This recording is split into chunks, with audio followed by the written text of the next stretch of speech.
This is not usually the kind of game that I would upload on this channel, but I was so hyped about it that I felt compelled to make a video on it. Baldur's Gate 3 is out and I downloaded it and played it instantly.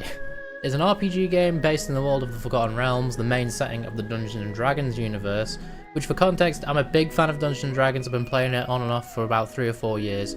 I play in multiple campaigns. I am actually a dungeon master for a couple of games, running them myself. This game is basically a video gamified version of Dungeons & Dragons, where all the game systems of D&D 5th edition are sort of turned into a video game.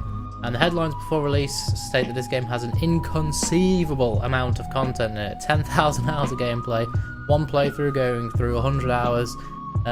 So with all that combined, my excitement for this was pretty high. Played for about 3 hours on stream yesterday, on release day.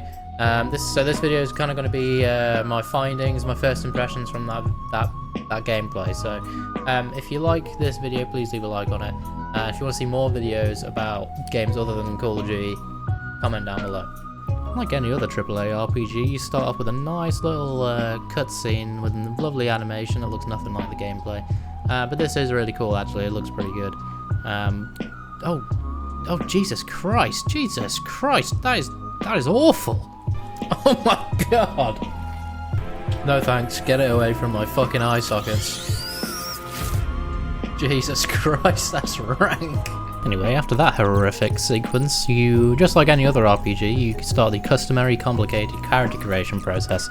Damn, that was a lot of alliteration. Anyway, the D&D 5e has a pretty complicated character creation. You know, it's one of the things that really is the roadblock for people playing the normal tabletop RPG. So, Baldur's Gate is nothing different. You get a lot of choices here when it comes to races, classes, you know, abilities, skills, spells, all of it. It took me about 25 minutes just to get this through, and I didn't really even spend that much time on the appearance side of it. How many body types we got on this bad boy? I'm gonna be a fucking unit! Hang about! Look at that guy! He's like, oh, Jesus! I ended up just going, for brevity's sake, ended up making a half-elf ranger that basically looks like me, because I'm so inventive.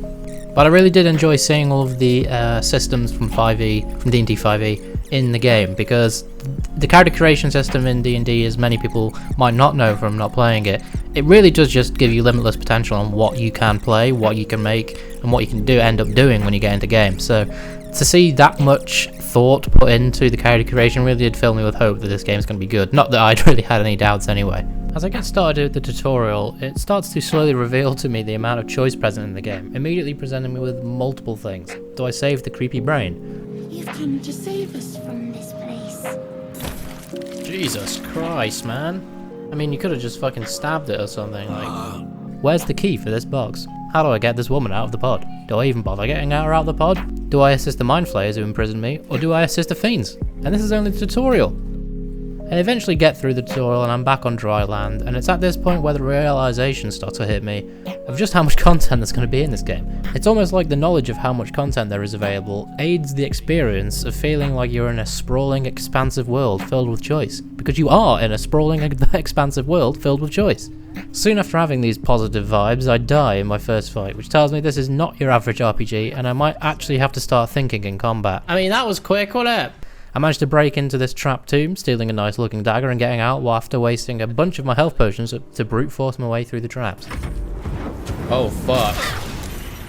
I level up and I fight the brainy boys again, and taking them easily with the additional levels. I'm going to start getting to less detail about my play from here on out, but I wanted to give you all that just to give you the full scope of choice you have available to you in this game.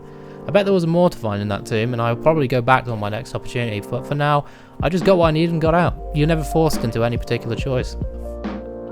I continue forward and start to find more people who fell off the Brainy Boys ship, and I get to meet more of the interesting NPCs available to me in the game.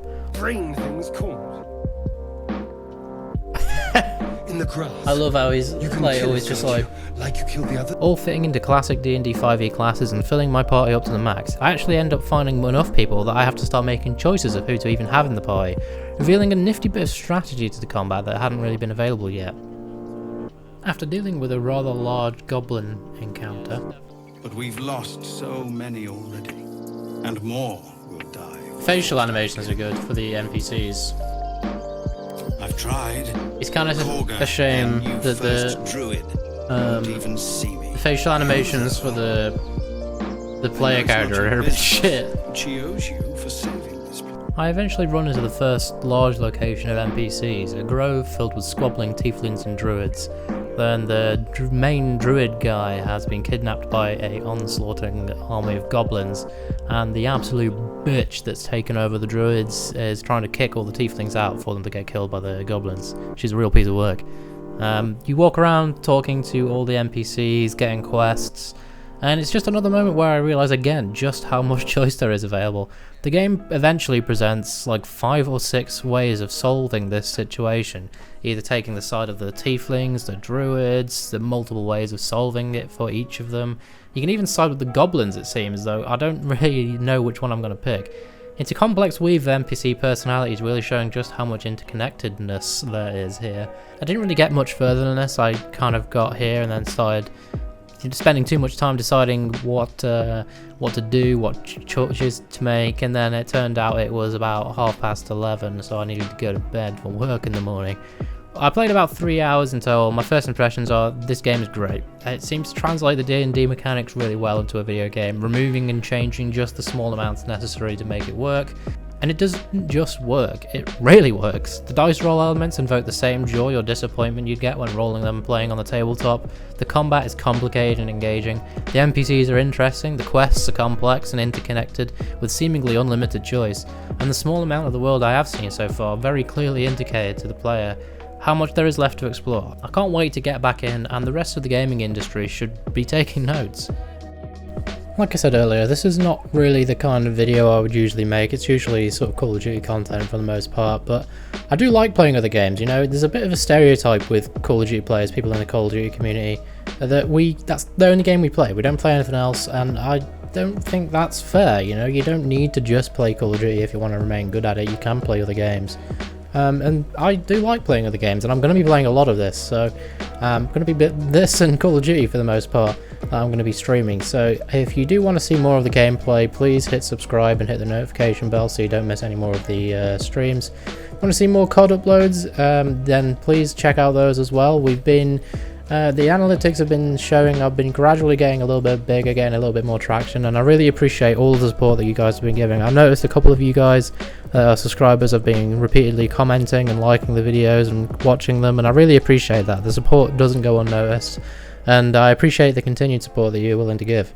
Other than that, like I said, just like the video if you liked it, enjoy the rest of your day, and comment down below if you want to see more uploads of Baldur's Gate 3. Like I said, I'm going to be streaming it a lot, so if you want to see the continued adventures, then check out the streams. But if you do like seeing the uploads, do let me know, and I maybe can figure out ways to make more Baldur's Gate 3 videos. So, yep, enjoy your day. See you later.